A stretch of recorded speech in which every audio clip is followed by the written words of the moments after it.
Panel meeting.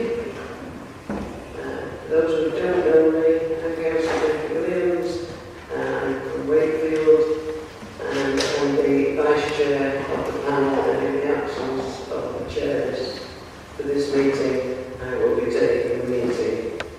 So let's start off straight away with the acceptance of apologies for absence, and we'll go to Sam for those, please. Morning. We've received apologies from Councillors Mohammed Iqbal, Maureen Tennant-King, Mark Thompson, Masood Ahmed, Richard Dunbar, and Mrs. Jo Sykes. And I think we also have an announcement for a meeting regarding two previous members. Okay. It's sorry to report the passing of two former panel members. Last week we lost Councillor Naeem, and we just heard the news. Sadly, we've also lost Councillor Steve Sweeney, who was previously on the panel, and we send condolences to their families. Thank you, Sam. So moving on to item 2 on the agenda, which is to approve as a correct record the minutes of the meeting held on the 18th of June. Can we accept that these are an accurate recording of that meeting? Agreed. Thank you. Thank you. All in agreement? Thank you. And are there any matters arising that any members wish to raise? No. Thank you. Item 3 is to add any items to the agenda on the grounds of urgency. Nothing has been put to it for this meeting. And item 4, members' declarations of interest. I think we all know the system by now. Because if you find we have an interest in anything on the agenda, as the discussions or reports arise, this is Sam, and she has the appropriate form of completion.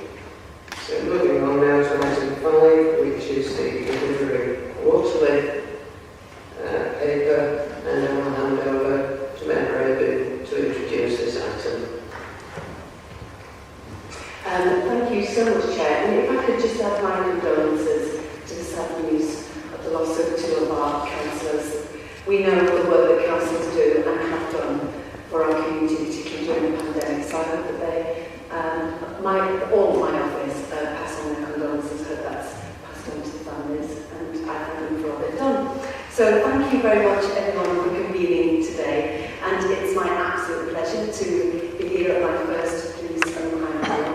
And I've no doubt the questions will be rigorous and informed. And I do appreciate your contribution to our thinking for our team. And you know your communities, you know their concerns. So I'm looking forward to some really great questions. I'm sure the Chief Constable feels the same. So let's crack on. So this is the fourth quarter, the report covers the fourth quarter, 2021. I would say apologies for a slight delay. That was due to devolution administration.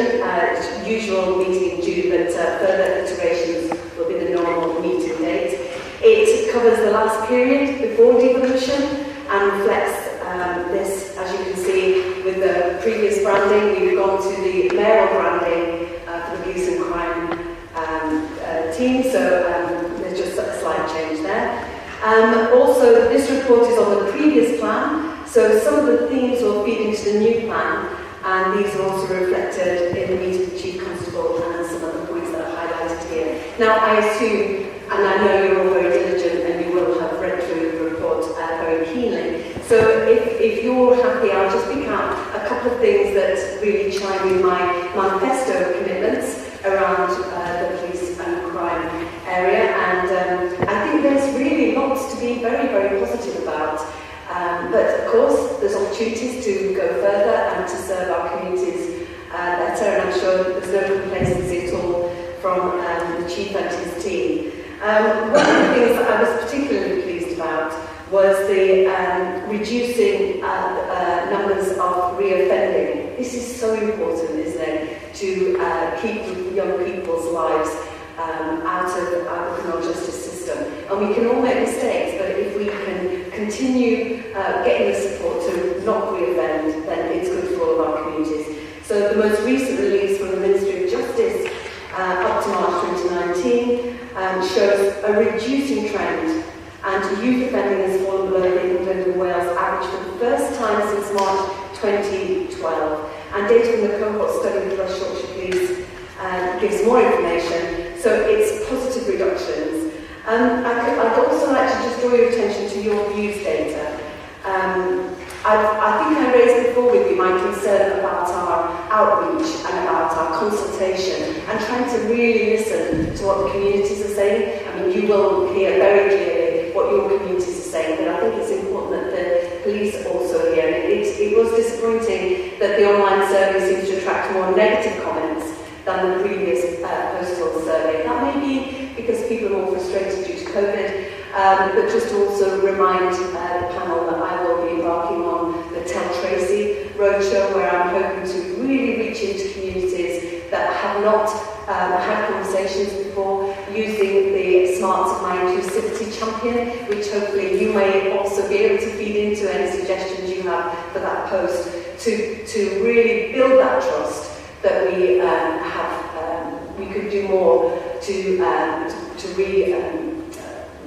reinstate, particularly after COVID, when people are feeling a bit potentially disconnected with their communities. So I think it's going to be good if we can widen that consultation, and I'm very happy to hear suggestions from you about how I can go ahead doing that. Also, just to highlight one of the newer measures to reduce serious violent crime, and especially knife crime. The table on page 9 shows the results so far, and there's reduction across nearly all categories. And certainly, as someone who's the Member of Parliament for a community who lost 2 people in the space of 3 months to knife crime, I am really heartened by that, and I would really welcome some of your thoughts. So if I could open it up to the panel for any questions of myself, my deputy, or the Chief Constable. Chair. Thank you. I do have a number of pre-planned questions, but I'm sure there may be some that will come up as a result of your report. So, Tariq, I think you were first on the list. Thank you, Chair. So thank you very much for the report. There's a couple of things that I wanted to raise. One element was about historically our antisocial behaviour is always up there, and when we get the inspection reports, it always highlights that we don't do very well dealing with antisocial behaviour. One of the key things that's coming back to me in the community really is the recording of antisocial behaviour, and I think these figures might be a little skewed, because I encourage people to report any antisocial behaviour to the police, and when I go back to ask for a lot of them, they're not there. They say, no, it's not to do with us, it's go to council, it's a voice issue. Either way, the recording should be done, and that recording, from my experience, is not happening. So that's one question, is what are we going to do to ensure that with all crimes are recorded, and particularly antisocial behaviour, because I believe this is the first stages of going to more serious crime. If we're not doing anything at this low level, then people, as they grow, it encourages to go harder and harder on the serious crime. So that's one question. Then I've got another one to follow. Thank you. Can I agree with you that antisocial behaviour blights lives and it blights communities? And I've always said to people who approach me about antisocial behaviour, you may feel that you're not getting a response, but it's about clustering, that we need to know absolutely what's going on in a particular region. We need to know where the numbers are, but I will pass over to the Chief for that. So thank you for raising it. It's a really important point, because it feels small in the scale of things, but actually it leads to depression, isolation, and so many other things that blight our communities. If you wouldn't mind, Chief. Yeah, we've had a long-standing response to antisocial behaviour. We've discussed it many times here. Not all of regard social behaviour as a crime under the Noise and Labour Act. That's a local authority statutory responsibility. That's why the referrals made to local authorities, because it's their requirement to do that. Of course, the bigger picture of what's going on there, I wholly agree with, and that's why we are keen to see the maintenance of joint anti-social behaviour teams who share data, share information, share hotspots to work up where we're going to put our scant and scarce resources to across all organisations. So I would definitely not want the message to go out that we're ignoring it, we're not, but equally we're trying to balance off demands, putting demand into the right organisation and ensuring that we have the right response. So we will continue to be expected on our response to antisocial behaviour. Of course, any best practice or the areas we'll take forward. Just a note of caution is a unified response, and the example around noise is a prime example as to where we're not a statutory agency, but of course we want to know what's happening and we want to be part of the solution. Thank you. Can I come back to that? Yeah, can you do your microphone? Thanks, thanks for that. I think I understand the issue is this is about arbitrary working. Whether police attend or not attend due to their work commitments, I have a problem with that because you're not going to you're not going to be able to attend every single issue. And you're right, some of it rests with the local authority. I think the bigger picture is when you've recorded a crime and somebody else is going to court, they can retrieve that information for you to present to the judge to say, this is how many calls we've had. When I go back and say, how many calls you've had? Oh, we've had 2 calls in 3 months. It's not enough, everything fizzles out. If you've had 10 calls in that month that are not recorded half of them, it skews the picture. And that's the point I'm trying to make, that although you might not go there, it's important to give somebody a log number, a reference number, and that's not what's happening. They're looking at it and saying, yeah, it's a council issue, and therefore I'm not recording that element of it. And it's important to do it because you're not going to then recognise any hotspots either. So that's the reason why I'm raising it. I agree. It just needs to be recorded in the right place. I take you back to, I hate for the panel to think that there's a whole systems of crime not being recorded.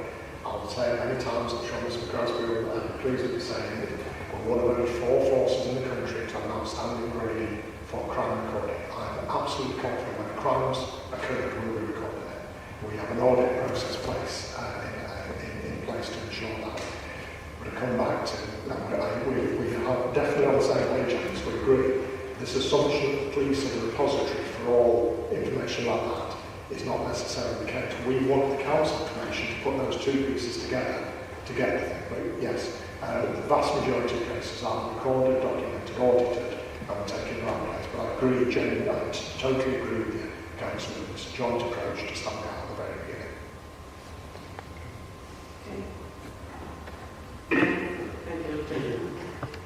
Right, next on the list, I think it was Councillor Sullivan. Thank you. Thank you. It's developing what we've just talked about. I am dealing with the case exactly that we're talking about, where we get the council involved for the noise, and then when the neighbours fall out about the noise, then we get into the crime scenario, the smell of cannabis, etc., etc. And it's, I think the Chief Constable touched on it, it's where do we get those 2 recordings? How do we get it so both agencies know what's happening? So the police know about the noise issue, which begins the crime side, and do the council know about the crime in inverted commas when they've fallen out and when there's accusation of drug dealing? And I've got one, it's been going on 10 years and I'm just coming now.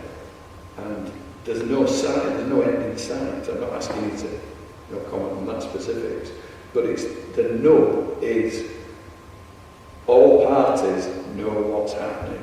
And you might not have the answer at your fingertips, but it'd be good to know a way forward where everyone can be on the same page.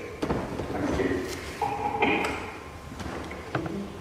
Yeah, we do. There's joint information sharing protocols for many years over these very issues to solve exactly that problem where the respective agencies come together, whether it be housing, contracted out housing authorities, local authorities themselves, councils, police, any agents involved, and those information sharing agreements for exactly that reason, to get a full picture through neighbourhood policing teams, through council wardens, so we get problem solving, so that the crime response is definitely ours in that, and that's our responsibility to step forward.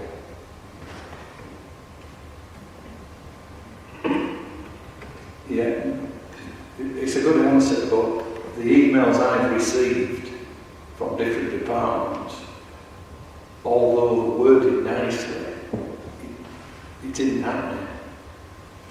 I'm not saying it's as bad as it's not when you go, but it's going down the road of that.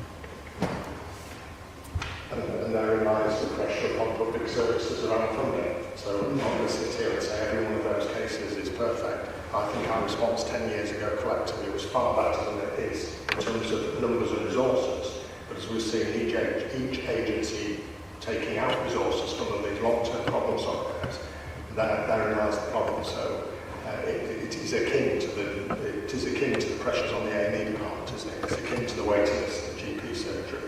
The practical solution to some of these problems lies in the capability and the capacity and the resources to deal with them, not just the information and the nice emails and the answers. It's having officers and staff on the ground from all agencies to deal with them. So I do accept that. It's more pressure and more difficult than it's ever been. Thank you. Councillor Carter, you're next. No, that's it, isn't it now? Thank you. Morning, Mayor. My question is in relation to safeguarding women and children, but also sometimes men and boys. Currently, Leeds is undergoing, Children's Services are undergoing a pre-Ofsted investigation. May still be going on, may finish, don't know. I always have a number of domestic violence cases on my books, and particularly serious ones involving children. I usually find, by and large, that police are very good at responding to domestic violence. They usually do step up to the mark, and then it goes to a MARAC, where other agencies are involved, and then other agencies take responsibility for various different parts of it. My concern is that once it's been the subject of MARAC, and that has been put to bed, so to speak, what happens then with the other agencies? So I just wondered if the police have been consulted by the Ofsteders in Leeds as to what is happening with the safeguarding, because there are a number of issues that I have from my cases, and I'm sure other councils must have as well, where they have concerns about the way the children in particular are being managed or looked after following domestic violence. So I wondered if the police are consulted, because we can never solve this problem without multi-agency backup. And third sector, we're always very grateful for their help in this, but in particular councils need to step up to the mark, and we need to make sure that everyone is held to account. Thank you. Well, thank you for your concern about safeguarding children. Obviously, this is quite a specific issue around Leeds Council. This section on the agenda is about tackling crime and antisocial behaviour. We will be coming to safeguarding women and girls, and there are some things to announce further down the line. But it might be more useful and effective to potentially send me all the details around that, if there's any influence or anything I can learn about how then we protect those young people who've witnessed or been victims of domestic violence. Because of course we are on the same page about this. Early intervention is key, and that's why I'm very excited about my police and crime plan, which we will get to further down the agenda, about how we can do exactly that, how we can intervene for those young people and stop those life chances being thrown away. Really important, but I do need to know more details about that specific case, but very happy to discuss in more detail as we get further down the agenda. Thank you.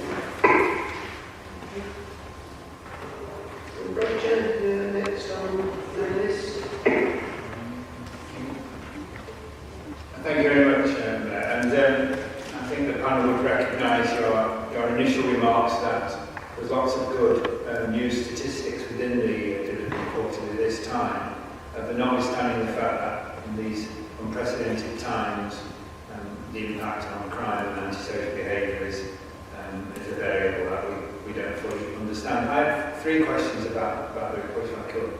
The first one is about the figures for rape, and what's described in the report as an increase from 4-point-something% to 9-point-something in positive outcomes. So I wonder what you feel about this phrase, positive outcomes, from the perspective of the victim, and whether you feel such a description is victim-focused enough. And particularly in the light of this morning's report from HMIC, which has said that nationally, less than 4% of all rape crimes reported to the police result in a prosecution, let alone a successful prosecution. And that at the heart of this is a failure of partnership working, effective partnership working at local level between agencies, including the police and the crime prosecution service. Second question, there's a statement in the report regarding a significant drop in confidence in the police in respect of ASB from something like 37% down to 29%. So that's clearly a concern, I'm sure, to all of us. So what comments you may have about that. And the third area is about crime court delays, which we hear about all the time, with cases being listed for 2022 or even into late 2022. You will be very familiar, I'm sure, and share the phrase that justice delayed is justice denied, and I wondered what plans within your broader remit for criminal justice you have to make inroads into that. Thank you.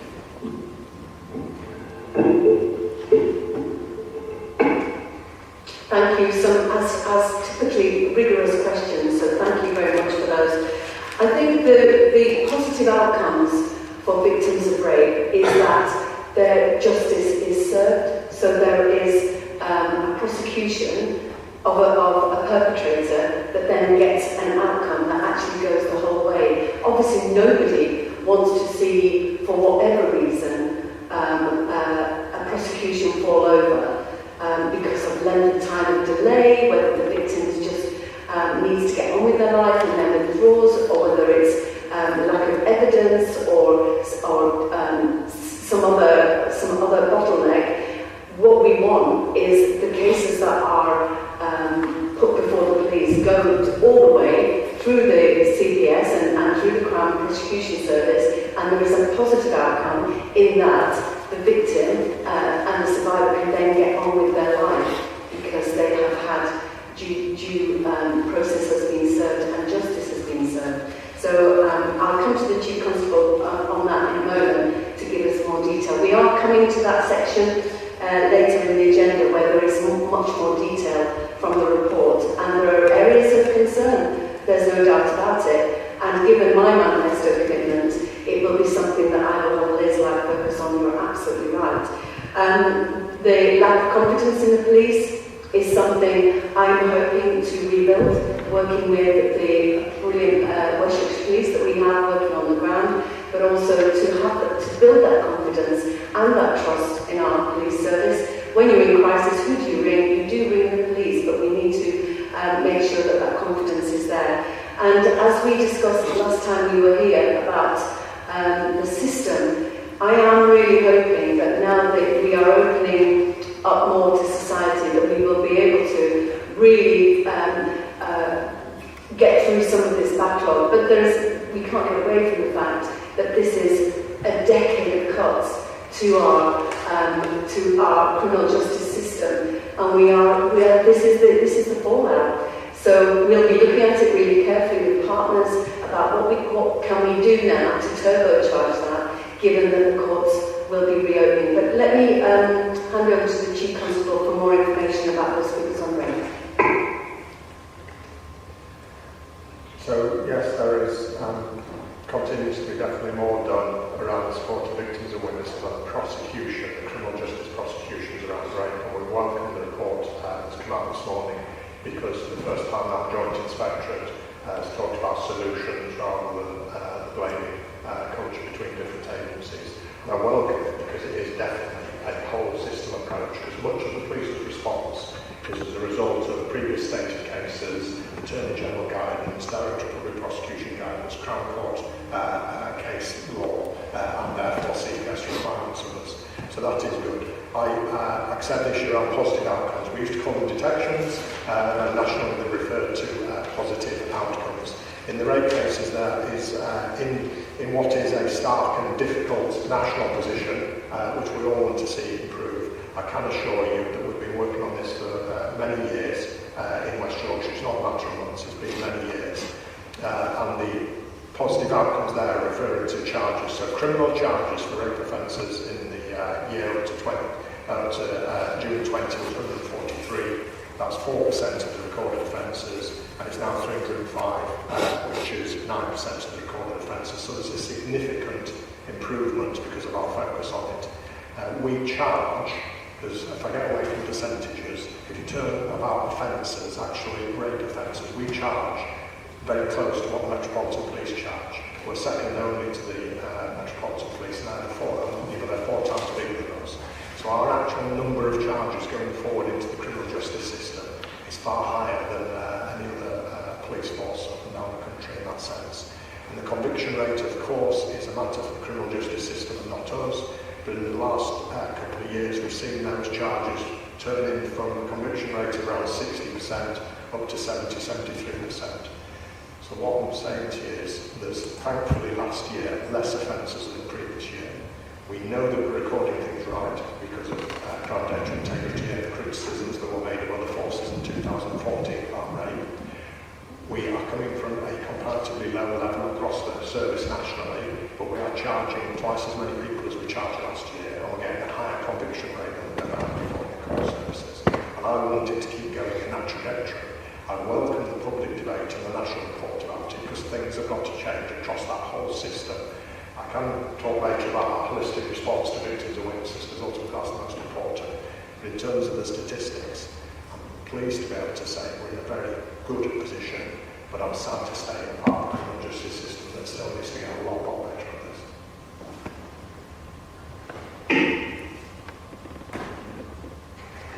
If I could just add that fundamentally, what we want is if a victim has got the strength to go to the police for a sexual assault, that they get the support, they get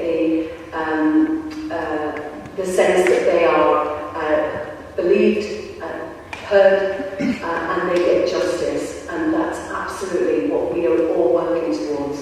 And to get justice for a victim of rape, when it can potentially so often be he said, she said, is a win. And I would say it then enables the victim to get on with their life and use those services around them to support them to rebuild. So whilst we are definitely not where we want to be, it's something to be applauded that we are hopefully in charging at least going in the right direction. Thank you. Anything further? Not. On that point, thank you. Moving on then to Sarah, Councillor Courtney, you're next. Thank you very much. So I've heard I heard your Chief Constable your response about joint working, partnership working between the police and the local authority with antisocial behaviour. Sorry to bring this up again. And I take your point about the general lack of resources adding to the problems that problems and issues faced by the communities that we represent. Is there a strategy? And I also note that obviously in terms of our mayor's keys, what about tackling antisocial behaviour is one of your key themes, Tracy? That's really good. So overall, in terms of on-street drug dealing and street crime, is there a specific, that's been brought up by a number of councillors and held there. Is there a sort of specific issue around that sort of specifically? That I totally get your point that a lot of ASB is sort of council based in terms of responding to it, but in terms of things like street crime and on-street drug dealing, is there a strategy for dealing with that? That's my first question. Yes, there is. And just to weave the two questions together, because I didn't answer Mr. Grasby's first question around the second question about antisocial behaviour. To quote from the report, the respondent's satisfaction with partners' ability to tackle crime and antisocial behaviour was much lower at 26%. So I refer to my previous answer as a partnership approach, and that wasn't aimed directly at the police. There is a strategy, it's a multi-layered strategy, which we talked about many times before. There is still a scourge of street-based drug dealing that has a visible presence and a feeling of community unsafety that we all see and understand within our communities. There is, of course, all the prevention strategies that we have in place with other agencies, but we work it up through the neighbourhood policing response, and with the first response to many of these issues. But simply taking out street-level drug dealers does not solve the problem, and we all understand that in societal issues. So that works through to a district-based crime and serious and organised crime team who are combating the district and local level of criminality, through to our serious and organised crime team across West Yorkshire who are putting the dots together and looking at infiltration and eradication of the profit and the organised criminality in relation to this, which works through to a regional organised crime agency, which does what it says on the tin across the region, and we have some very, very good relationships with the National Crime Agency. So it is a whole policing, security, intelligence industry response to it, from the neighbourhoods all the way through to the organised criminality. But yet again, there's much to deal with, there's too much going on, there's societal issues, that we need a health response approach to it, and I don't mean the health service, of course. We need a health-based approach that minimises it. So thankfully the use of Class A across this region is not what it used to be, but the use of other recreational drugs and other sometimes non-categorised drugs is causing these problems. So we do understand the link to community safety and the feeling of antisocial behaviour, and we do have a response. The global response is called Precision, which is around organised crime in each district and department have that. The leader of Bradford, the chief executive of Bradford, the council leads the local authority response, and that we're very pleased that Kirsten England also has some national responsibilities around serious and organised crime. So there is, but it is so much of our work, it's in so many different ways.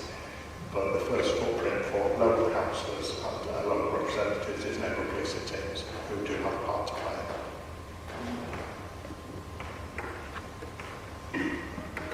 Thank you, that's really helpful. So my next question is around in your report, section 3.2, the safeguarding review. It's great to see, it's really great to see that that area of work is fully staffed with accredited detectives, that there's plans in place to make sure that the area of work is fully staffed, which is brilliant. And I just sort of want to, lend my support to that, and that's great. That it's really important we don't take our eye off the ball, and I'm sure that you're not taking your eye off the ball. There's been a lot of progress as well over the last decade, I think, around sort of safeguarding and CSE, and it's really heartening to see that that's still a priority, and it's really important we don't take our eye off the ball.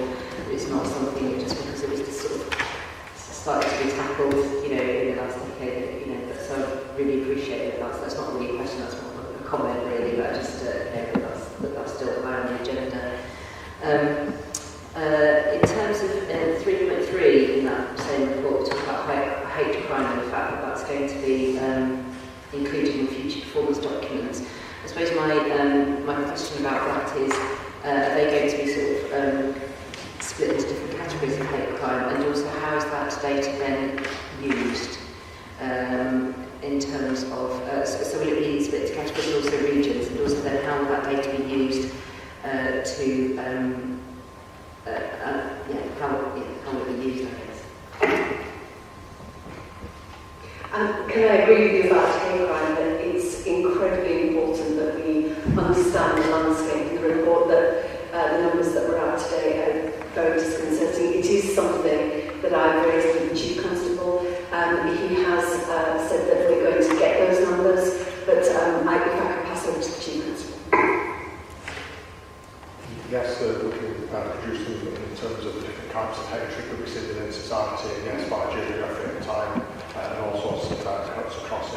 And the response is, already ongoing in districts again, with hate crime coordinators, partnership activity, and that targets our response.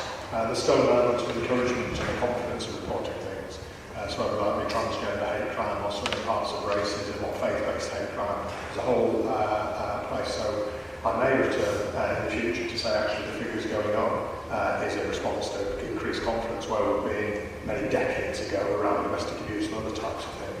So we can cut it in each direction, but you're right, the most important thing is not just the statistics, but it's about the support, the prevention, the societal approach, and some of the hatred we've seen ongoing after the football matches is exactly the cross-societal response that we need around other areas of hatred. Thank you. So that sort of then be used to help sort of support initiatives to sort of tackle those. Yeah, brilliant. Thank you. And then, did you want to come in there? Thank you. If I could just say as well that I am concerned that COVID also saw a spike in hate crime against anybody that looked like they were from Chinese heritage and South Asian. So it's something that is very much at the front of my mind, that we get that data and we start to implement the work that needs to be done to increase tolerance and understanding of others. That is the only way that we bring communities back together, isn't it? That social cohesion is from education and understanding and tolerance. So I appreciate your concern on that. Yeah, thank you. I presume that the COLED policy that you were talking about last time will, that will form a strong part of that. So that's great. Thank you. And just my final, you'll be glad to hear question on this. It's around Hormel. So again, this was sort of in response to questions that were posed to me to pass on really. That there's an appreciation, so this is generally again about community safety and about how people feel in their communities, and Hormel operations which tackle antisocial car use, so speeding and people not being insured or those sorts of things. At the moment, my understanding is that it just gets annual funding each year. It gets sort of like 1 year funding. Are there any plans to have that funding extended to say 3 years, so that maybe there's sort of confidence that it will be able to continue and also have sort of like more of a strategic sort of view on it? It seems like a perennial problem in this role that I've been in for nearly 8 weeks, that the funding streams are too short. You can't embed proper schemes. By the time you set them up, got people hired, got the programs in place, the money runs out. So it's something that is really important to us, and something I raised with the Minister directly. We need that 3-year funding for any programme to have an impact. It has to have that longevity. But I don't know if the Chief Constable wants to add anything. Yeah, we really like Operation Hormel in Colorado, the Smith side of Bradford, and the various other operations in the other districts. Funding is joint funding, and I do hope that it continues. I suppose it just go back over the process where we have in terms of antisocial behaviour, use of the roads, criminal use of the roads, road safety issues. We have a footprint at all the time. We have a roads policing response. It's smaller and less than it was before for reasons of funding, for cuts. We do everything we can within the existing resources to do it. However, in partnership with others, if there's additional money around, we can of course do more. So we then bring on operations like this, where we have a cross-agency partnership response, which is an additionality to the core. Quite rightly, they're successful. Then quite rightly, people, and I look around the room and look at the floor, say, well, why can't we continue on this? Yes, I can do so much more on so many more occasions with more resources. It's a positive impact of more resources being out there. So I do hope that the funding continues, but it's not because we're looking at spending money elsewhere or other things. It's additionality that's brought in. It's insane in knife crime, it's insane in other offences, but we know how to improve things. We just need people and resources to do it. So yeah, I do hope that the funding continues. Thank you. And Councillor Burton, how do you next on the list? Thank you. This is on safeguarding vulnerable people at 3.4, the new measure, monitor volume of child sexual abuse and exploitation offences. There's been an overall reduction in the number of these offences, although this has only been seen during the months of lockdown and has increased in the months where restrictions were eased. Have you had the opportunity to discuss the reasons for this with Chief Constable, especially what influence school closures and subsequent lack of contact to children and family professionals over this period might have had on this decrease? Just your thoughts and ideas around that, please. Thank you. Well, it is deeply troubling that our society has this problem, and we see it often coming through our courts in waves, and it upsets, quite rightly, our communities. I think lockdown has been an issue because people have been hidden.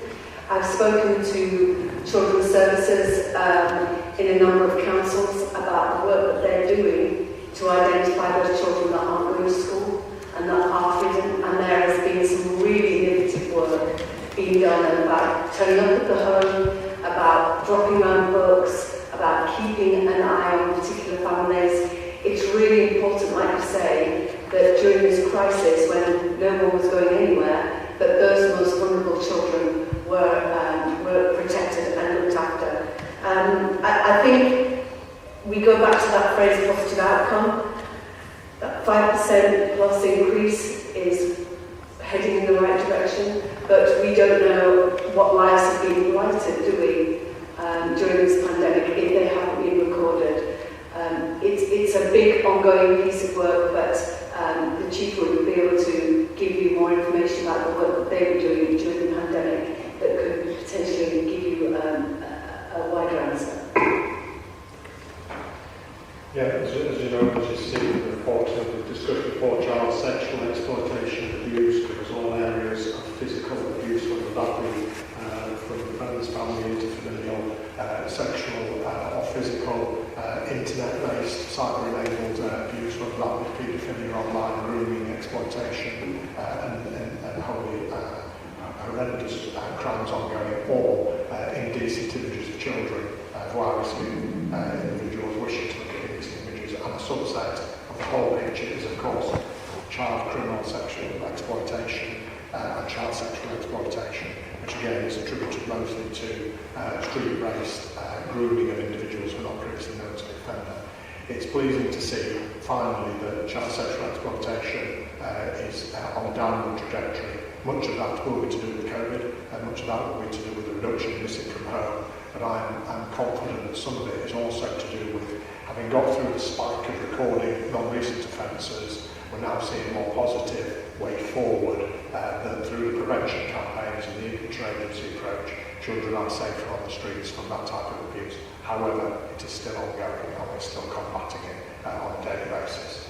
The bigger issue of child sexual exploitation and abuse offences, whether they be interfamilial, physical or online, you're right, is affected by COVID. In some ways we've seen greater access and greater ability for paedophiles to commit such offences, but equally the danger is we've seen more people out of school environment, more people away from safe environments and people to look after them. So we do see increases, as do social services and other agencies, as people are coming back into the school, where there's greater referrals and greater concern coming through. During COVID, we've been working with children's services and other agencies to do everything we can to keep children and young people safe, whether that be in the home or during other points of COVID. And there's been some specific targeted approach about those most vulnerable. So yeah, a constant, relentless battle where we focus much of our resources and our investment going forward. We've talked before about digital forensic investment and a whole host of other areas. But there's, we're dealing with the most starkest and saddest side of society here. And we'll come back to a long-term, health-based societal approach to rule this out, as well as technology, some of which is beyond even the best in West Yorkshire. I know we're working with the National Crime Agency and other security services on to take out at the very source where we can. So there's a whole host of work and a whole host of investment, and it's not an area let slip through pressure and cuts on resources, if that makes sense.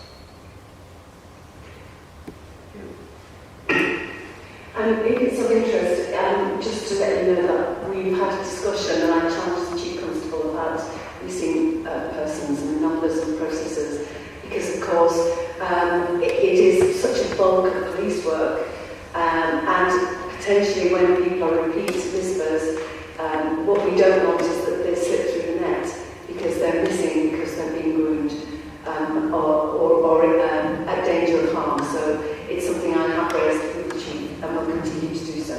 Thank you.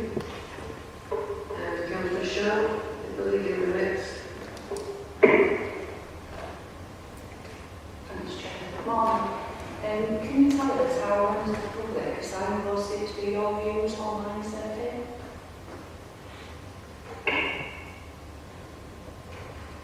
Yeah, I think that's one for the team. Wendy? Yeah, we started the Your View survey and we did a first trial. It's not available at the moment. We're just re-putting it together. But as soon as it's available for people to fill in, we will let people know. But that's going to happen imminently, I understand.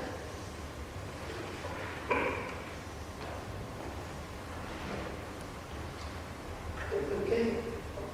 And Roger, as the final point, I think you have something.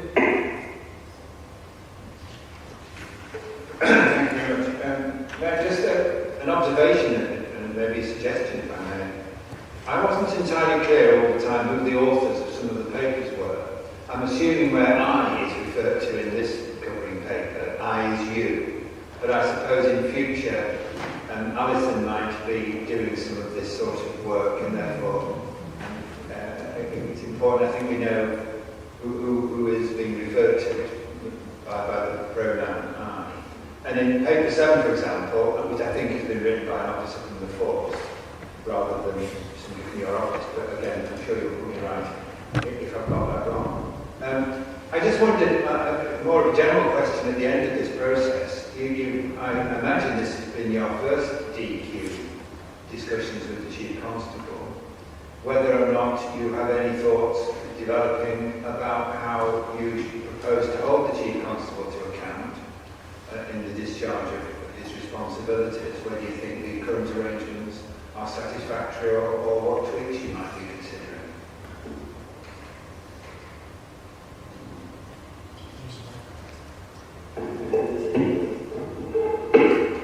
Thank you. And Alison and I have just agreed that from now on it will be we, because that makes so much sense. We are a team and we work closely together, so that makes that's a very good suggestion. Thank you.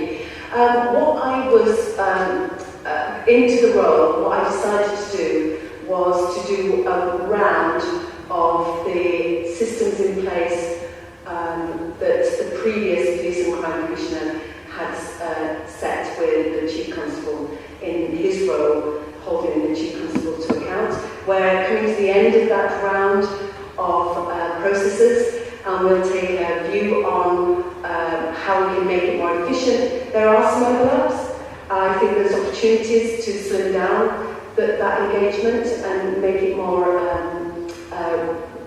robust and take less time. We're all incredibly busy, but to focus it down. I've also discussed with the team about making the community, remind me what it's called, the community outcome meetings live online and less and more open and transparent to the public, because that's certainly the way I want to go, and I know that's the way you want to go, is to make sure that our police force in West Yorkshire, a force we're incredibly proud of, is as transparent as it can possibly be to the public and to myself, to Alison and the officers. So there's lots to discuss going forward, Roger, but any suggestions are always welcome if you would like to feed those back. Thank you. And that's got to the end of my list of questions you've been placed in here. So moving on to the next item on the agenda, it's the back to the grading on developing the police and crime plan. you. I was under the assumption that we'd be doing sections at the delivery quarterly, but I'm really very pleased that we've got so many questions from across the whole piece, and certainly raising issues for us that we can take away and build on. One of the things I did want to raise that hasn't been brought to my attention by yourself was that in the section around making sure that criminal justice works was Black, Asian, minority, ethnic representation. It's something, it's lower than we wanted, and certainly my concern is when the census is out next year, we're going to see quite a disparity. And I know that there's enormous effort being put into trying to close that gap, and it's something I just want to reassure you that is in my mind and in my sights. But also, I want to now move on to the police and crime plan, and it's something I'm really excited about developing. Obviously, we're going to do it quite swiftly in the next 8 months. It's going to set out my vision, working with Alison and others, about how we see policing and crime for the next 3 years, and the strategic direction of travel for that partnership work that's obviously so important, that early intervention and prevention. And the only way we know to prevent crime is to reduce, to build public confidence, and also to stop problems occurring in the first place. My whole approach is building on safer communities, the focus on victims and providing support. And of course, you'll know the particular pledges, recruiting more police officers and staff, but keeping women and girls safe, making sure antisocial behaviour doesn't blight communities. And as I say, I'll be building on the excellent work of the previous Police and Crime Commissioner, Mark Burns-Williams, and also the current West Yorkshire Police and Crime Plan. We've already started the development and the formation of the plan, and we need a comprehensive understanding of local needs based on this rigorous performance data that's so vital. Consultation with stakeholders, really important, obviously with officers and with staff, and also the financial information coming from government, but also from our own economic plans. It also has to include the strategic policing requirements. Obviously that's set by the Secretary of State periodically and sets out their national threats and guides us to our priorities, and they're under review at the moment and they should be published later this year. Obviously there's going to be opportunities to work with partners across West Yorkshire, but in my role as the Mayor with devolved powers, it's also going to be important to me to take my manifesto pledges from crime and hopefully then using areas such as housing and transport, employment, skills, education, environment, businesses, opportunities. All of this is obviously interlinked with the crime and community safety agenda, and early intervention is absolutely key. Obviously partners play an enormous role, and there's some fantastic impactful schemes that are ongoing already, but we want to build on those to make sure that West Yorkshire is a safe place, and supporting witnesses and victims, making sure that the wider criminal justice system has what it needs in order to get good outcomes. So we'll be consulting over the next 6 months, and I'm really excited to hear from you about what you think I should be focusing on. As part of the development of the plan, the Police and Crime Panel will be updated, of course, at every meeting for members to consider, to input and contribute. And it's proposed that the near final draft will be presented to you in December to give adequate time for the panel to consider the plan and provide detailed feedback for publication. So I do think it's an opportunity to build on the great work that we've done, to see where we could do better, where we can be innovative, ambitious, bringing fresh thinking, new strategies, new programs to support the work of West Yorkshire Police. So I'm really happy to take questions obviously the plan is in development and you will be across all of the developments as they go through the year towards December. But if the panel have any questions or comments, I'd be very happy to hear them done. Thank you, Chair. Thank you for that, Raven. I do have some questions. So the first one, we're going back to Councillor Corley, so Sarah. Thank you. Newbie keenness. I think actually what I was going to ask, and I think you've actually just answered all my questions, it was just around the fact that before, in your report that we've got here, under 3.3, you talk about there's 4 manifesto commitments and the things that you're interested in working in. And obviously there's quite a lot of interlinking, and my question was going to be that are you mapping out these areas to see the 4 issues, whether there's specific, is there a mapping exercise going on to see where they are, what other factors are involved, and how we can deal with that. And obviously, if it turns out that money is an issue, resources are an issue, then how can we lobby government for more resources around those? But I think you've sort of answered that because that's what you've said that you're doing. So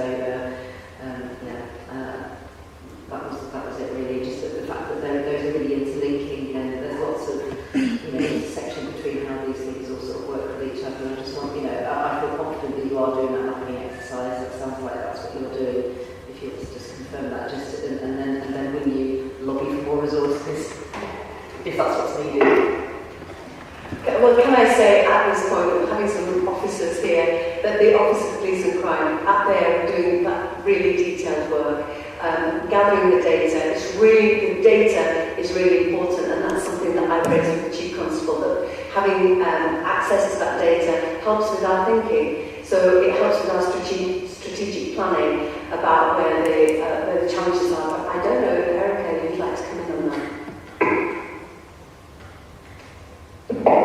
Thanks, Tracy. Yes, I mean, the police and crime plan we're currently developing, it will be a very thorough needs assessment working with partners. There's a wealth of information and data that partners hold about what matters to people of West Yorkshire, what are the challenges for different agencies, and what Tracy and Alison have spoken about is embracing that whole systems approach.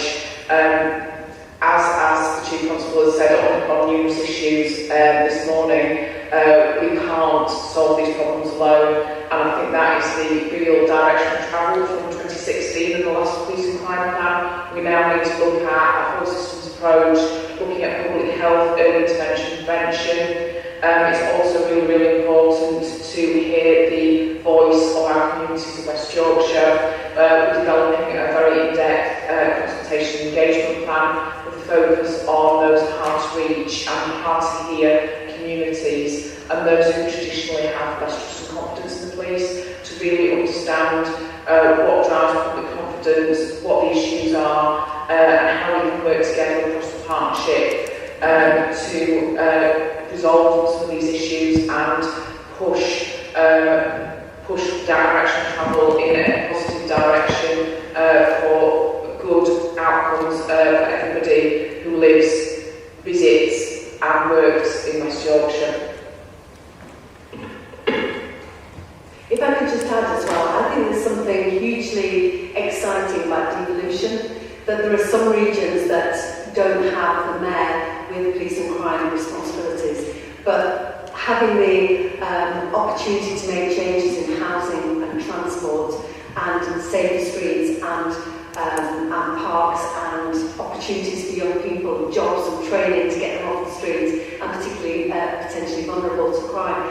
It's really, that's the exciting opportunity. That's why the police and crime plan and the development of it is going to be a challenge, but really, hopefully, something quite fresh as well, because having those responsibilities will feed in, and I've got my police and crime hat on whilst also developing thoughts about housing and others. So I do think it's going to be something that's fresh and interesting, and maybe there'll be students all over the world talking about devolution and how we can reduce crime in the years to come. Am I right to come back very quickly? really heartening. It's really heartening to hear about sort of, in lots of discussions today about the integrated approach, about sort of, it's like one system rather than, you know, oh, it's this person, it's that person. I think, you know, from, you know, residents and, you know, members of our community, you know, the authority is the authority, isn't it? You know, so I think being able to have, you know, sort of like a one system approach to sort of being able to look at tackling some of these issues is really heartening. Thank you, Councillor Whittaker, stuff for you next on the list. Thank you, Chair. I have 2 questions, if that's okay. Tracy, I welcome your pledge on keeping women and girls safe and ensuring that this is woven through the development of the police and crime plan.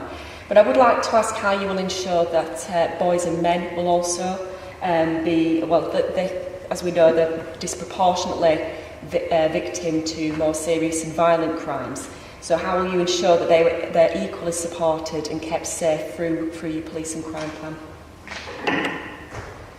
Thank you. That's not, boys and men are not going to be disregarded, but it is important to accept that violent crime, sexual assault, the majority of that violence is committed by men, against men and boys, and women and girls. So what my focus is on early prevention, intervention, into young men's lives as well. So that work, whether that's perpetrator programmes, whether that's the brilliant work that the West Yorkshire Police are already doing, going into schools and talking to young people about respect and consent and so on. It's really important that we focus on, for example, projects that are sport projects that engage young men and have another hopeful outcome, which is to reduce violent crime. There's no either or here, but I do think in some communities that unfortunately it's just felt that the violence against women and girls is in the too hard to handle box. It's something we just have to live with because that's just societal. And that's why I prioritised it, because it isn't one over the other, and I absolutely don't want to divide and won't divide society in that way, but I just want to give it that extra emphasis. As the first ever woman Metro Mayor, I do think it is on my shoulders to also be a champion for women and girls in our community. But I don't know if Alison would like to come in there. Just practically, we were delighted to know that there are services funded by the Mayor for men and boys. So the SARC, the Sexual Assault Referral Centre, which is a stunning resource which we're going to be visiting next Friday, meets the needs of women and girls and men and boys. It's especially set up to meet the needs of all genders. And we've also got specialist ISVAs to work with boys and men, and they are male workers, again funded through the Mayor's office. I've been asked many times at the CSP yesterday, I've actually been in some conversation with a couple of police officers male police officers who have experienced childhood sexual exploitation, and I'm in constant conversations with members of the public about how we're going to meet the needs of both women and girls and boys and men. It's something that we're really cognizant of, and we are here for all victims. As the Mayor said, 83 or 84% of all victims of the current data is women and girls, so they are focused, but they're not instead of working with all victims that are the whole victim scenario. So we will be working with them, and we are working with them, and our services are funded to work with voice events today.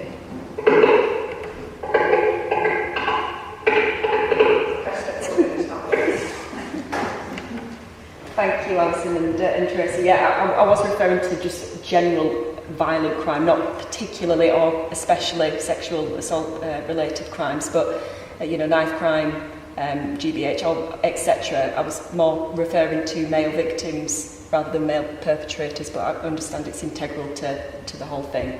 My second question is in relation to speeding, and colleagues have previously many times expressed the frustrations about the West Yorkshire Casualty Prevention Partnership and the threshold being too high for installing speed cameras in places. So with your remit there, I was wondering how you will lobby and link your transport plan and your police and crime plan together to tackle speeding better.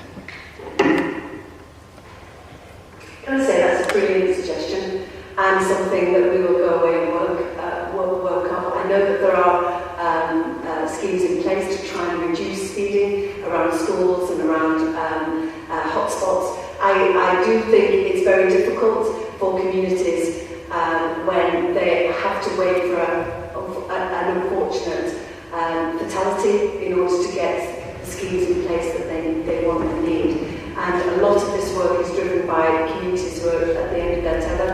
So I absolutely take on board what you're saying, but maybe one of the officers or Alison would like to come in with more detail. Yeah, very happy for the officers to give you more detail, but I just wanted to say that following my confirmation period, when Councillor Amanda Carter raised exactly the same question, the Mayor and I did have a conversation, and then actually we also had an email from Councillor Megan Swift, also from Calderdale, saying exactly the same thing. So I've asked David Smith, who is our lead in the office for speeding, to arrange a meeting ASAP with the West Yorkshire Prevention Service, because we want to understand what the criteria is.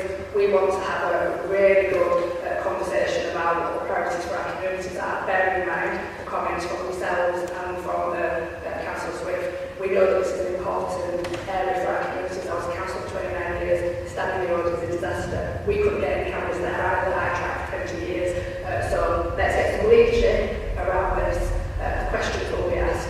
And it's a great suggestion to combine this piece of work with the mayor of the plan. So we're on it. Thank you. Thank you. So, moving on, Roger, I have you down next. Thank you very much. You mentioned the interlinkages between crime and factors such as housing, employment, skills, etc. I know if you could continue, you would have mentioned health. So I've got a couple of points about health, if I could. Dame Carol Black published her seminal report on drug strategy last week, and it's resurrected, and the Chief Constable referred to this, the sort of ongoing debate between criminal justice approach to substance misuse as opposed to a public health approach. Now, unless I got this wrong, most of the budgets for substance misuse services in the community are held by local authorities, but obviously you have influenced lots of it over the way in which those budgets are spent. So my question is, can we see within the plan a way in which the whole panoply of support services can be brought together to support, in particular, the users, many of whom, of course, are driven to crime in order to fund their unfortunate habit, which they would like to get out of, but services have been cut by about 50% nationally over the last 10 years. And linked to that, something that your Deputy Mayor is far more knowledgeable than I ever will be, is the question of mental health and the impact of mental health also on criminal behaviour. And we have schemes within West Yorkshire, liaison and diversion and the like, and there's also the changes to the probation service which are they've begun. So again, can we expect to see within your plan a way in which all those sort of points are joined up in order to provide as comprehensive an approach as possible?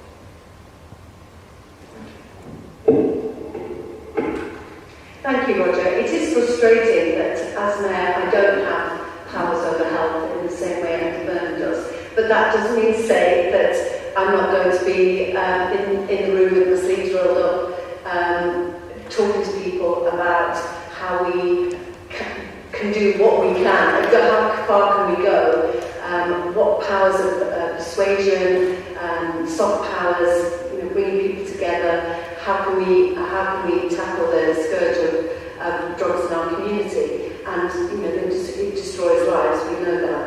The BRU does great work, which is a public health approach. There are schemes that certainly around women in work, fantastic pieces of work trying to support them out of addiction. But actually, you're absolutely right. Nobody knows this area more than my brilliant deputy. So I'll hand over to Alison. Yeah, thank you for that. I don't know that I'm an expert, but obviously I've got 20 years experience working in mental health. The great news is that we have got a comment in the BIU from the ICS, from the integrated care system, working alongside us, not just on giving us that public health aspect in the work we're doing in the communities, but also to bring the knowledge from the integrated care system, particularly around trauma-informed practice. So there's a big piece of work going on with the ICS, the third sector across the whole of West Yorkshire, and the BIU looking at how trauma impacts on communities that we serve, both victims and perpetrators. So there's going to be a lot of learning coming out of that that will inform our thinking, our planning, our strategies going forward. Clearly, we're also concerned about the health and well-being of our staff and the force, because as mental health has been an issue for us in the wider community, so too is an issue for police, and it's definitely something that has been raised within the force as an area of need which is being looked at. So mental health is massive. The work that Matt has already done to support especially crisis services across West Yorkshire will continue. Where we can bring some additionality, we definitely will. We're always looking at funding opportunities that come from central government to add value to the work that we're doing in West Yorkshire. And if opportunities come for us to be some mental health additionality, we'll definitely be looking at that. Thank you. Okay. Thank you. Councillor Carter, question. Amanda? Thank you. Thank you to Tracy and Alison for taking some action on the speed reduction. I really appreciate that, and appreciate the fact that Alison realises the frustration being a councillor, not being able to get anything done. My question is, and forgive me because I think you mentioned this at the last meeting, but I'm just seeking some clarity on it, and it's the 750 more police officers. Is this going to be on top of what is already planned? And also, what proportion will be police officers and what will be staff? And I appreciate that staff also have a big part in fighting crime. Thank you for the question. Obviously, in my election, developing my manifesto in last November, looking at the landscape and speaking to the police and crime to Mark, working out those figures. We're currently developing where they go. There are people who potentially haven't retired as we anticipated, but there are opportunities for new innovative employment opportunities for staff to support some of our projects. So it is ongoing work, but certainly I'm absolutely committed to those figures. It's from the baseline we're looking at potentially is last November, so building on those figures. But it is in flux, and there will be people who come in and out, but you will know much more as we develop the plan. But it's really important that the police have the resources they need, and that they have the staff in place as well to support them to do their jobs. And whether that staff is sexual violence support staff, whether that's mental health staff, they're also part of that mix. And it's going to be really important, though, that we get our numbers up on the frontline workforce. So it's something that's in development, but rest assured, I will be hitting those targets. So thank you so much. Thank you for that answer.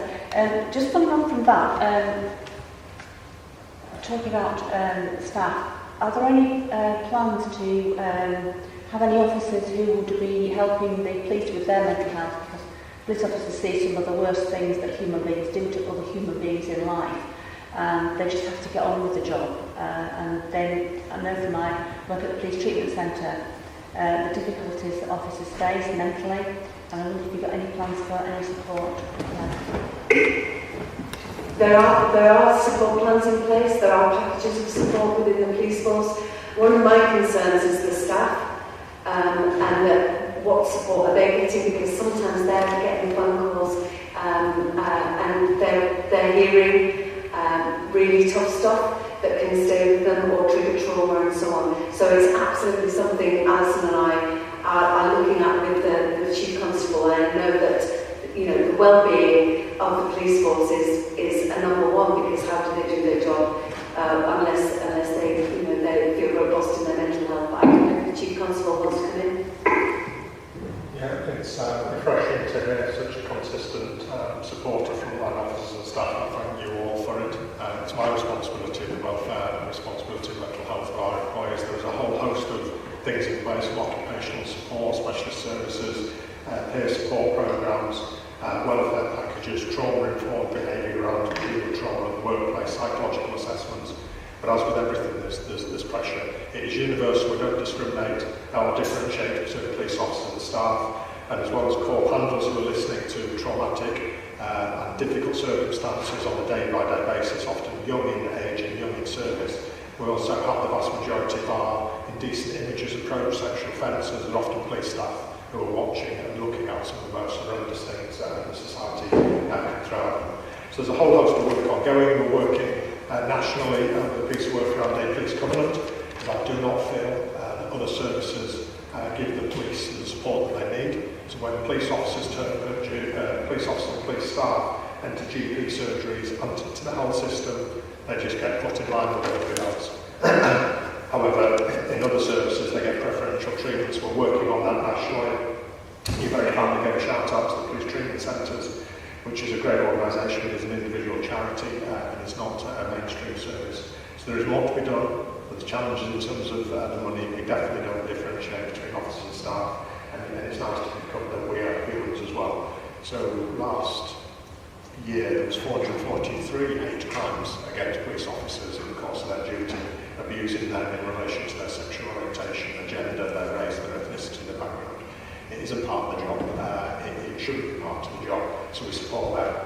However, the policing of the public comes first, and the officers second, but we're doing everything we possibly can to support officers and staff.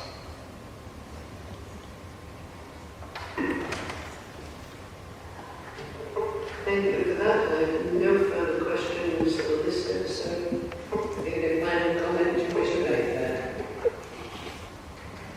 Great stuff. Thank you so much for those really positive comments. And I just really feel in the room that we all want the best outcomes, and we want to be, and we're on our way to be one of the finest police forces in the country. So I'm really proud. Just one thing, the investigations and outcomes report, it wasn't raised, but just because the councillor raised it earlier about outcomes 15 and 16.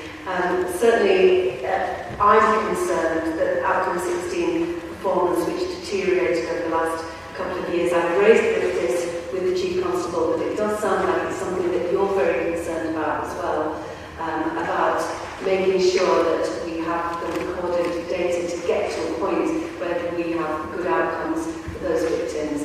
So I don't know if the Chief Constable wants to say anything on that.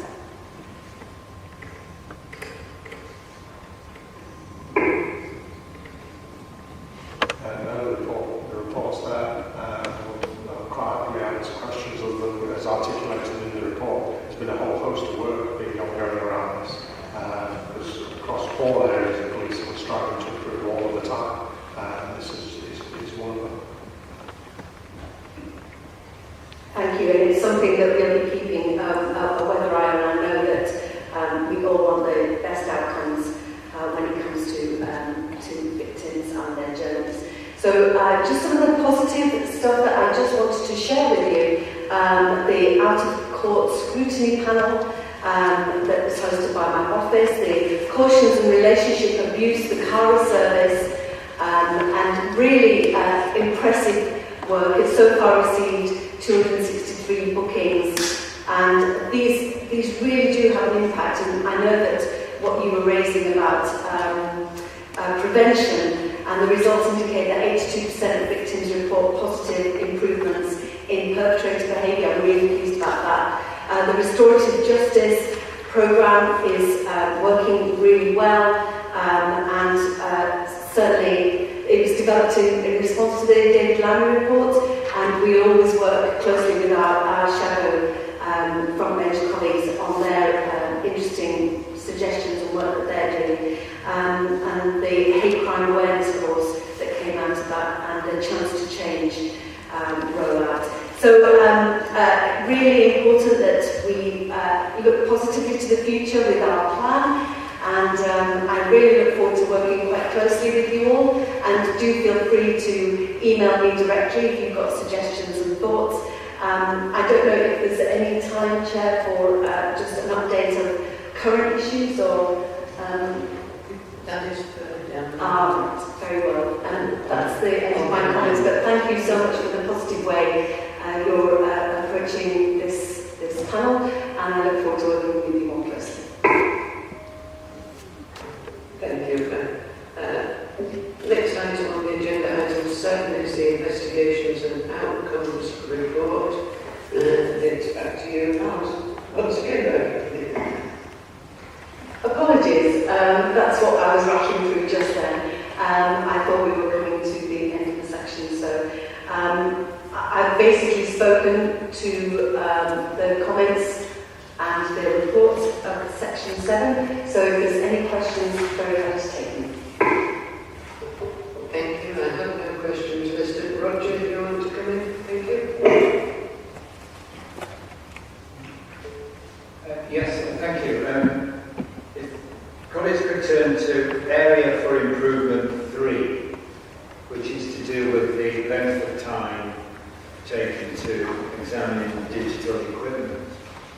For the benefit of maybe everybody in the room, without being here longer than anybody, about 5 or 6 years ago we had a report which showed, for example, that South Wales Police took about 2 weeks to look at a laptop or a mobile phone, and West Yorkshire at the time, and I stand to be corrected the exact date, but we're talking more like 7, 8, 9 months. It was a huge disparity between the two. Now, it says in the report that this AFI has been sort of completed, but we've got no data. So, first question is, could we at the next meeting have some data which can show the comparison between the length of time taken on average by West Yorkshire Police against similar forces, because that's what we had 6 or 7 years ago. But more importantly, I think, I just want to on behalf of people I know who've been at the end of having had their phones or laptops held by the police for months after months after months, when never been charged or convicted or any other thing of the criminal justice system, the impact that being without a phone in particular in this current environment has on people's lives. I could do a straw poll and ask people in the room how many remember their, I don't know, son or daughter's phone numbers anymore. We don't. We use technology. And removing someone's phone, even in the space of 2 or 3 years, is quite different in terms of the reliance that people have in general on these equipment. So my plea is that the force understands this and does everything possible to return devices to their lawful owners, to their download material, so that people's lives cannot be completely disrupted in this way. So at the moment I have no idea how long West Yorkshire Force take on this. They may be down to a fortnight now, in which case, great, really great news. But the only data we've ever had is about 6 or 7 years old, and showed a huge disparity between West Yorkshire and at least the best of the rest. So that would be my question in relation to this report.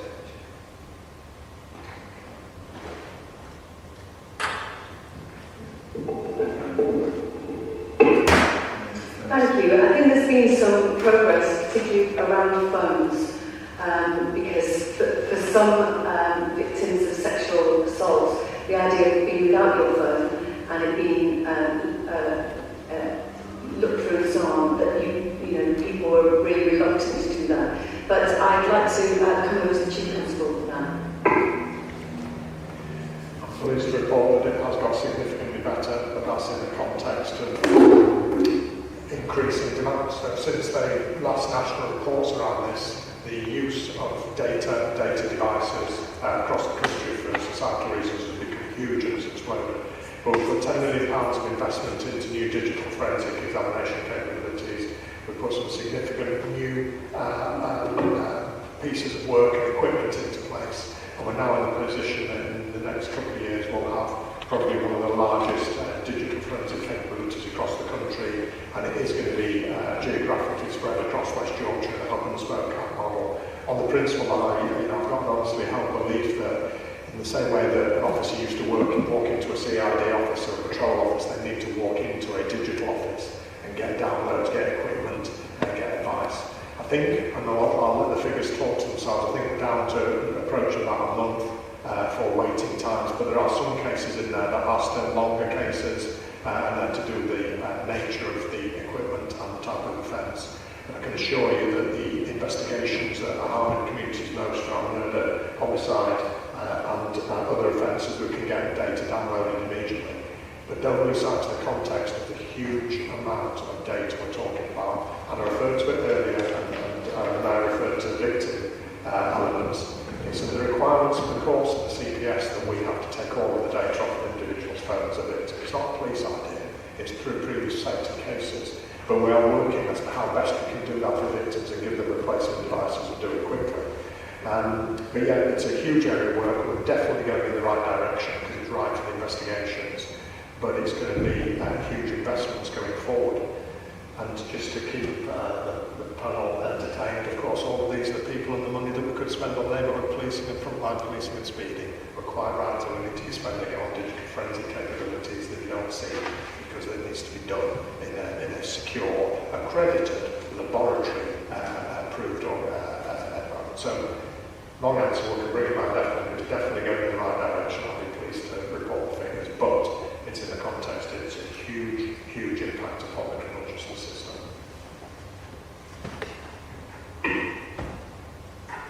Thank you. No further questions from anybody on that item, so moving on, we're now to the standing items on the agenda. Published key decisions, item 8, you've all received a copy of these. I have no questions or comments raised on that. And moving on to item 9, which is the Mayor's response to any current issues. Over to you, Ken.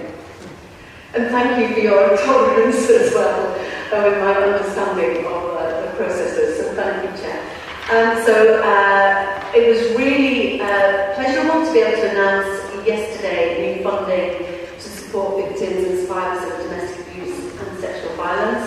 £2 million allocated to the Mayoral Combined Authority to increase the number of independent sexual violence advisors, independent domestic violence advisors that the Deputy Mayor spoke about earlier, and that enhanced support and that help and guidance throughout the process, I know, makes a massive difference to the victim. And it will create 25 new full-time roles across West Yorkshire, with the commitment from the Ministry of Justice till 2023, so we can absolutely embed those roles into our community, and they will definitely have positive outcomes.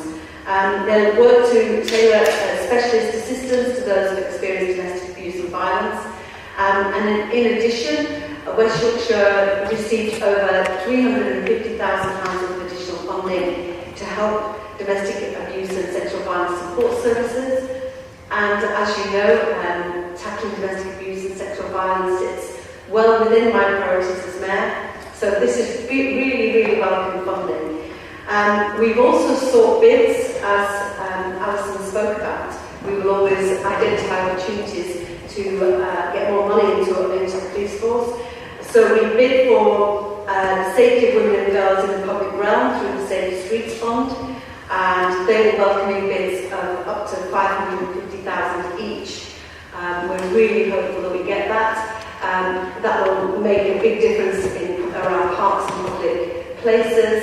The primary bid, £383,000, promotes the safety of youth parks, as I mentioned, and developing park-based activity for women and girls, delivering days of action to improve the look and feel of 10 targeted parks in West Yorkshire with community-launched events. And then the secondary bid, 271,000, delivers a person-centred programme in higher education. And I'm really pleased about this because I've had a number of meetings with young people from universities who don't feel often safe on campus. They don't feel safe in the city, in the town centres, and they want to do work with the Mayor's office to try and improve those outcomes and do a programme of education around consensual sexual behaviour, personal safety training for young women, and an active bystander course so that young people who witness sexual assault have the confidence to call it out. So we'll know in late August this year, so I'll keep you posted on that. So really hopeful, positive time for our team, but always, as I say, open to suggestions. Where there are pots of money, where there are things you think we're not covering, please do reach out, and very happy to take questions. Roger, you're on my list. Thank you very much. Again, my question is about COVID restrictions. I welcomed your interventions yesterday regarding mask wearing in certain settings, and we also noted that the National Police Chiefs Council issued guidance yesterday to forces regarding this. I wonder if you can just, between you and the Chief Constable, share with us what arrangements will remain in place next week to ensure, as far as possible, the continued safety of police officers and staff and members of the public with whom they interact, particularly given the more than doubling of cases across West Yorkshire in the last 7 days alone.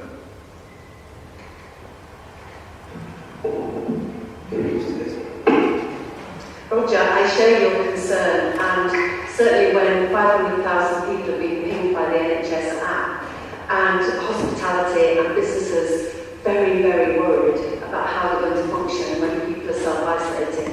It is a bit of a perfect storm, isn't it? That we've got the opening up of society on transport, back to normal, and the use of mask wearing relaxed. I am very concerned about our community. The case numbers are rising exponentially. It is worrying about long COVID, the impact on the NHS. That's going to have going forward.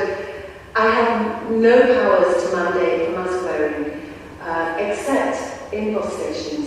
And this is the erratic nature of devolution, that the Mayor of London can mandate that everyone on all transport in London should wear a mask. And I was exercised to implement this because my inbox was immediately full of people saying, this isn't Freedom Day for me. I've been sheltering, I've autoimmune issues, I need to get to hospital for chemotherapy. I'm frightened of using public transport. So I was really happy to use the limited powers I have. Now, is that going to be tricky? Of course it is, and we're going to have to potentially just muddle through, and I hope that, I know that the people of Yorkshire want to support each other as we have done during the pandemic. Now, the police force itself is guidance yet again, it's not mandated by the government, so it is about taking a view. Mask wearing isn't for the person wearing a mask, it is for the people that they're interacting with to keep them reassured and to keep them safe. So I would encourage our communities to continue to wear their masks. They've been doing it on Sunday. I would encourage them to continue to do it on Monday. But I know that Chief Constable will want to give us an update on mask wearing in force. Yeah, our posture on personal protective equipment for the very reason Mr. Grasby mentioned about the protection of the public, the prevention of the spread and the protection of our officers and staff is exactly the same next week as it is this week. So we'll continue the same posture.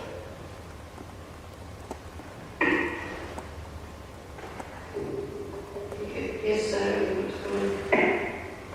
yeah, just while we're talking about COVID, are there any I was listening to an article on the radio as I was driving over here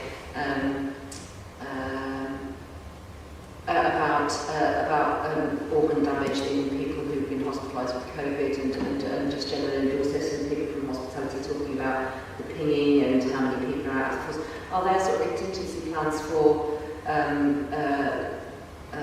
West Yorkshire Police officers and staff for what happens if, as numbers are rising, officers are pinged and have to isolate? Have we got contingency plans for sort of like large numbers of officers and staff being, because obviously I can work from home. Obviously a police officer on the ground can't work from home in the same way at all, so are there contingency plans for that situation? I share your concerns, and in fact I raised it with the Chief Constable in our previous meetings. I don't know if you want to update us. Yeah, we've been welcoming the support of the Mayor. One of the first things that she was asking about welfare and operational response. And I'm doing a speech here later today about some other ideas that we've got.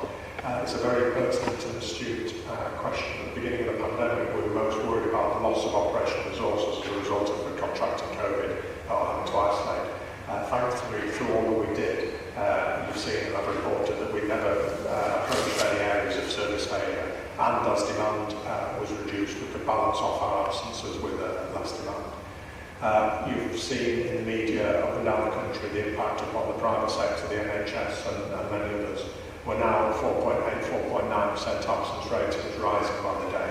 We're seeing a more significant impact through being caught by track, trace and self-isolate than we've ever seen in any other part of the pandemic. We've engaged with Public Health England and the local directors of public health, and they have given us some exemptions around specialist resources, whether that be search, firearms and other areas. They have decided that it's not important enough to maintain patrol officers, safeguarding officers and CID officers. They don't think there should be exemptions for them. So we're going back to them, and locally and regionally we're having that engagement that makes us exempt. However, we're not to get too technical about it. They can give us a voluntary exemption where somebody is caught and a whole team are wiped out, which we see quite regularly now, but the individual is not therefore required to come to work. They could still choose, if they wish to self-isolate. I would fully support that if they've got individual personal needs or somebody at home and others, and I will not support a whole team who culturally decide that they're going to come to work because they don't need to. So my request will be that in the tri-services approach, the emergency services use support the local authorities and the directors of public health to look at national exemptions to the NHS and the emergency services for track, trace and isolate, because this is going to get worse in the next couple of weeks. Nationally, Public Health England and others just keep pushing back and saying there's only 4 weeks to go and then everybody's back. I am concerned about it, that it's going to reach critical and difficult points in the coming weeks and months. So, very astute question. It is probably the greatest impact because demand is now back to pre-pandemic levels. And we're seeing more people being off who aren't showing symptoms, aren't in the house with anybody with any of the symptoms, yet having to isolate. But I'll leave it there because,